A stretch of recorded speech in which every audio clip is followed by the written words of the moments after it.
Производителите на ориз од Кочанскиот регион реагираат затоа што државата се уште не им ги исплатила ветените 5 денари од интервентната дополнителна субвенција за предадената арпа од минатогодишната реколта. Незадоволството од доцнењето во добивањето на парите го изразија во саботата со протест. При тоа, со земјоделска механизација тие ја блокираа едната коловозна лента од магистралниот пат Кочани-Штип. Беше договорено 600 килограми по единица декар. Тие намалија на 550 килограми, по 5 денари. Тоа се околу 2750 денари по единица декар. Буквално и тука сме излажени. Некој лаже. Сега не е проблем во Министерството за земјоделие, проблем е во Министерството за финансии, пари нема оние.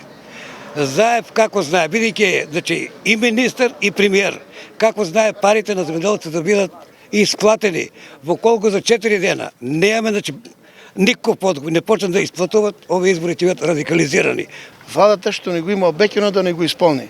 Не обеќа дека до 30 мај ќе ни исплате 5 денари дополнителни средства за предадена оризова арпа и тоа го бараме и бараме да еве сега сме на прагот на новата реколта, да оризовата арпа се откупува по цена од 25 денари, а белиот ориз по 50 денари. Тоа е минимум цена, по-добриот квалитет и повисока цена. Не бараме ништо повеќе, само тоа што ни го имате обеќано, бидејќи оваа влада се декларира како влада од збор, бараме да си стои на зборот и да не го исплати тоа во овие рок од 5 дена, да ни каже дека ќе ни ги исплати тие 5 денари. Треба да си платам препарати и ѓубрето, а не можам. Излажал сам го човек. Нас не лажат и ние лажем. Тоа е срамота тоа што се прави мајката. Кажаа до мај месец, јуни, јули, август, него стана, а нема пари. Представници на земјоделските здруженија од Кочанско неодамна имаа и средба во Министерството за земјоделство, при што една од главните точки на кои се разговарало е и исплатата на интервентната подршка. За ова информираше и министерот за земјоделство, кој рече дека парите од мерката ќе бидат исплатени наскоро.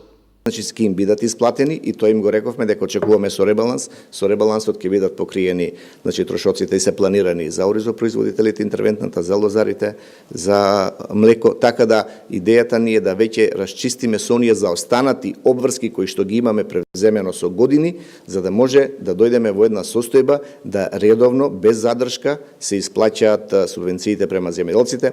Тоа има разбирање и верувам дека тоа многу брзо со ребалансот ќе се заврши таа исплата.